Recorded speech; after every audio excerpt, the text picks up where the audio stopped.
सवाल में शॉर्ट में समझाता हूं। इनका बोलना है कि जियो का 1200 रुपीज वाले प्लान में आपको एनुअल टीवी सब्सक्रिप्शन कैसे मिलेगा और 31K का इसका प्लान कैसे हो गया, ये पूछ रहे हैं। और ये पूछ रहे हैं कि ब्रॉन्ज प्लान में अगर टीवी लेना है तो क्या करना है। तो नित्यांश, मैं आपको यहाँ पे बात बता देना चाहूंगा कि 31,000 जो रुपीज है ना, वो आप 1 साल का पे नहीं कर रहे, आप 2 साल का पे कर रहे हो। यानी कि अगर 2 साल का अगर आप सब्सक्रिप्शन लोगे तभी आपको इसमें टीवी मिलेगा। अगर 2 साल से कम का सब्सक्रिप्शन लिया तो आपको टीवी नहीं मिलेगा। इसलिए 31,000 जो रखा गया वो रखा गया है प्राइस। और वही बात करें, अगर आपको ब्रॉन्ज प्लान से इसमें इंक्लूड करना है और टीवी देना है तो टीवी के लिए जो जितना ब्रॉन्ज प्लान में खर्चा करोगे ना, तो उतना माइनस कर दो 31,000 से, और उसके बाद आपको सारा पैसा देना पड़ेगा जो हो जाएगा 31,000 रुपीज, और उसके बाद आप एक टीवी ले पाओगे। लेकिन पर्सनली मैं बताऊं नित्यांश या फिर आप सभी लोगों के बारे में कि आप जो लोग हैं ना, अभी जल्दीबाजी में जियो फाइबर के पीछे ना भागे, क्योंकि अभी और भी प्लान्स आने वाले हैं और ये प्लान्स जो है अभी शायद फाइनल नहीं है, क्योंकि जियो की तरफ से भी मुझे अच्छे से खबर नहीं आ रही कि उनका एक्चुअली प्लान क्या है। जब मैंने उनसे पूछा था कि इसके ये फाइनल चीज है तो वहां से कोई ढंग से आंसर नहीं आ रहा। तो हो सकता है कि लोगों का अगर ऐसा रिस्पॉन्स देखे तो हो सकता है कि आने वाले कुछ टाइम के अंदर आपको नए प्लान्स देखने को मिल जाए जो पहले से काफी ज्यादा क्लियर हो। और एक हिंट इसका ये है कि जब पहली बार जियो सिम आई थी 2016 के अंदर, तो उसके फ्री ऑफर से पहले कुछ प्लान्स दिखाए गए थे। और ये जो प्लान्स अगर आप अपनी स्क्रीन पे देख रहे हो तो आप इन्हें ध्यान से देख सकते हैं कि उस समय के हिसाब से काफी महंगे प्लान्स थे। मतलब कि दूसरी कंपनीज के कंपैरिजन में तो ये प्लान सस्ते थे, लेकिन आज के कंपैरिजन में ये प्लान्स महंगे थे। और आगे चल के आपको 3 महीने के plan 1 GB per day, 1.5 GB per day, ऐसी चीजें देखने को मिली। और हो सकता है कि जियो का ये कभी इनिशियल प्लान है ये फाइनली चेंज हो सकते हैं, और हो सकता है कि आने वाले टाइम में आपको काफी डिस्ट्रप्टिव प्लान देखने को मिल सकते हैं। वैसे मेरा कैसे कहता है कि मतलब मुझे को ऐसा लगता है कि अगर जियो को कुछ नया करना है फाइबर वाले मार्केट में, तो जो इनिशियल जो प्लान होगा ना, उसे 200-300 रुपए का रखना पड़ेगा, तभी कुछ कमाल कर पाएगा जियो। तो ये तो मेरा ओपिनियन है, बाकी आप लोगों क्या ओपिनियन है नीचे आप कमेंट में बता सकते हैं।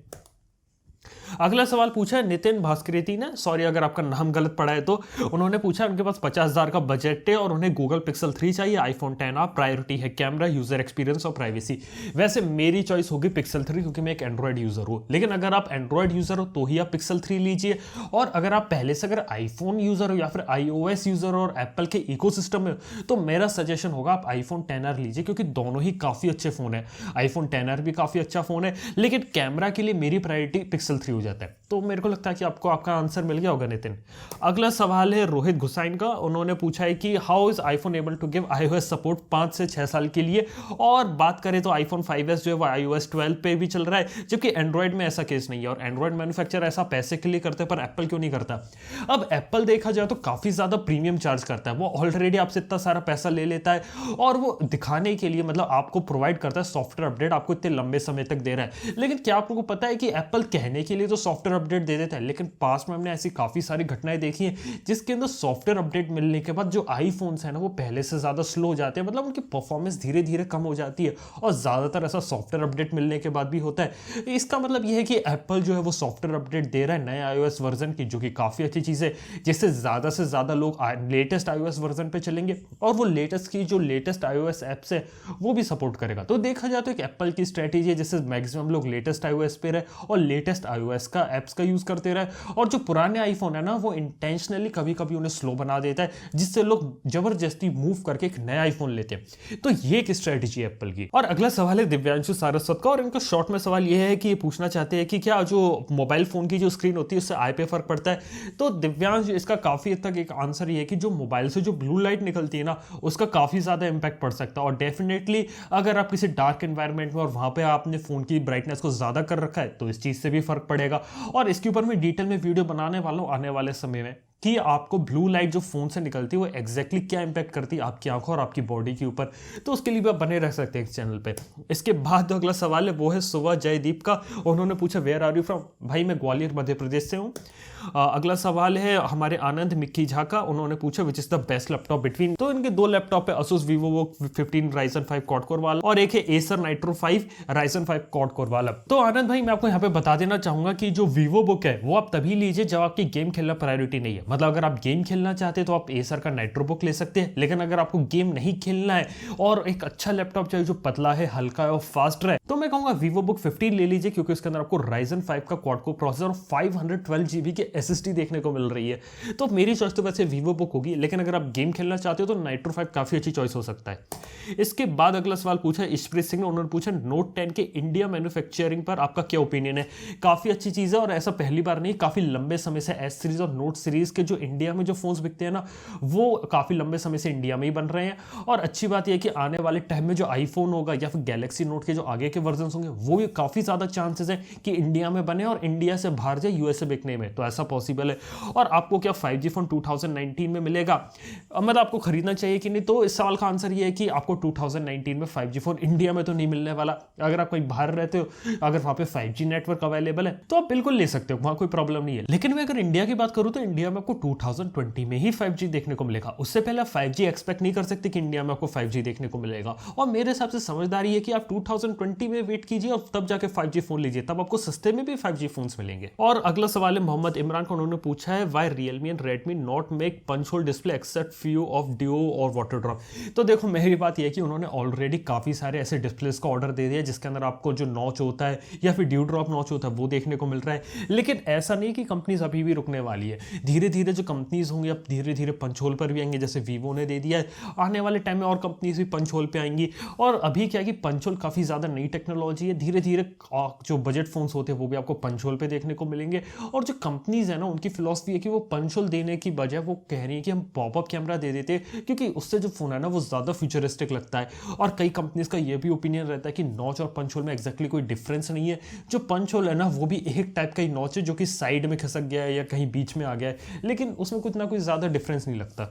अगला सवाल पूछा यूनिवर्सल एंटरटेनमेंट प्रोडक्शन नेटवर्क का, काफी बड़ा नाम है। उन्होंने पूछा कि which phone do you want to buy in Q4 of 2019 if you had unlimited budget. तो जो नया iPhone 11 का जब से टॉप मॉडल आएगा ना 512 GB 1 TB 1.5-2 लाख वाला, अगर अनलिमिटेड बजट है तो मैं तो वो खरीदूंगा। और अगर थोड़ा बहुत पैसा बच गया तो जो Redmi K20 Pro का जो डायमंड एडिशन था ना, जो कि सोने और डायमंड का बना था, वो लेना पसंद करूंगा। Actually how does ISO work in camera, can you explain it. अब कैमरा के अंदर जो सेंसर होता है ना उसकी सेंसिटिविटी डिपेंड करता है ISO, मतलब कि अगर कम ISO रखेंगे तो जो लाइट के प्रति जो कैमरे का सेंसर है वो कम सेंसिटिव होगा, यानी कम लाइट को ग्रैब करेगा। लेकिन अगर हम उसकी सेंसिटिविटी बढ़ा देंगे तो वो ज्यादा लाइट को ग्रैब करेगा, लाइट के प्रति ज्यादा सेंसिटिव होगा, इसलिए आपको लो लाइट में थोड़ी ब्राइट इमेज देखने को मिलेगी। हाँ, नुकसान ये है कि इससे जो नॉइस होती है ना इमेज के अंदर वो आ जाती है, तो कई बार हाई ISO करने से जो इमेजेस है ना वो खराब हो जाती है। वैसे इसके ऊपर मैं डिटेल में वीडियो बनाने वाला हूं कि ISO और फोटोग्राफी में जो अलग अलग टर्म्स होती है, जैसे शटर स्पीड, अपर्चर, इनका फोटोग्राफी और वीडियोग्राफी में कितना बड़ा रोल होता है, तो आप उसके लिए भी बने रह सकते हैं। और इन्होंने तीसरा सवाल पूछा कि व्हाट डू यू थिंक और predict which smartphone company will under display camera first. तो मेरे को दो कंपनीज लग रही, पहली तो ओप्पो लग रही है जो कि ला सकती, जो कि ऐसी क्रेजी चीजें करती ओप्पो, उसके बाद हुआवे, Xiaomi और फिर Vivo का नंबर लग रहा है। और बाद में आगे चल के आपको ये सैमसंग, वन प्लस, आगे चल के क्या पता आपको एप्पल के फोन में भी देखने को मिल जाए। तो ऐसी कुछ प्लानिंग है। आगे बात करते हैं ऋषभ जैन के बारे में। तो उन्होंने पूछा है कि why there is type C to type C charger in Note 10, Note 10 plus and in Pixel devices and not USB to type C. तो type C to type C तो इसलिए दे रहे हैं क्योंकि ज़्यादातर जो लैपटॉप सारे महंगे, एग्जांपल मैकबुक्स की बात कर लिया, जो प्रीमियम लैपटॉप्स है उनमें आपको टाइप सी कनेक्टर देखने को मिलता है, जिसके थ्रू जो स्पीड्स होती है वो ज़्यादा फास्ट हो जाती है। मतलब type C to type C fast करेंगे तो ऑब्वियसली आपको ज़्यादा स्पीड, और ऑब्वियसली जो टाइप सी कनेक्टर है वो ज़्यादा चार्ज को कैरी कर सकता है। तो जो हाई फास्ट चार्जिंग की जो टेक्नोलॉजी वो भी आपको टाइप सी के थ्रू देखने को मिलेगी। वैसे ऐसा USB-A के थ्रू भी किया जा सकता है, लेकिन जो कंपनीज है ना वो अपने आप को एक लेवल ऊपर रखना चाहते हो, थोड़ा फ्यूचरिस्टिक रहने के लिए USB type C to type C दे रही है। वैसे करंट जो इंप्लीमेंटेशन जो फोन्स में किया जा रहा है type C to type C का, वो एक्चुअली USB-A टू टाइप सी भी करना काफी ज्यादा आसान है, लेकिन कंपनीज पैसा बनाने के लिए और अपने आप को एक लेवल आगे दिखाने के लिए ऐसा कर रही हैं। तो फाइनली ये तो कुछ सवाल, और ये वीडियो लंबा ना हो जाए इसलिए मैंने अभी केवल कुछ ही सवालों को पिक किया था। बाकी अगले Q&A वीडियो जो अगले हफ्ते आएगा उसके मैं ज्यादा सवालों को पिक करूंगा, और उसके लिए आप क्या कर सकते हैं, इस वीडियो के कमेंट में आप पूछ सकते हैं, और मुझे हो सके तो ट्विटर पे फॉलो कर लीजिए, क्योंकि वहां पे सवालों को ट्रैक कर पाना काफी ज्यादा आसान हो पाता है। और आप #AskTechie लगा के ट्विटर पे भी सवाल पूछ सकते हैं, और अगली बार हम कोशिश करेंगे कि हम इंस्टाग्राम से भी सवाल ले। तो अगर आप इंस्टाग्राम पे फॉलो नहीं कर रहे तो वहां भी कर सकते हैं, क्योंकि हम शायद अगली बार से कुछ इंस्टाग्राम से भी सवाल ले। और जैसा कि मैंने आप लोगों को बताया, दिया कि एक नया चैनल खुल चुका है और आप उस चैनल को सब्सक्राइब कर सकते हैं और कल 7 बजे वीडियो का वेट भी कर सकते हैं। तो अभी के लिए बस इतना ही। मैं आपको कल सुबह 11 बजे मिलूंगा इसी चैनल पे और कल शाम को 7 बजे मिलूंगा अपने दूसरे चैनल पे। तो आपको मैं कल दोनों जगह मिलने वाला हूं, दोनों जगह आप इंतजार कर सकते हैं। थैंक यू आपका वीडियो देखने के लिए। मैं मिलता हूं आपसे नेक्स्ट वीडियो में। Good bye.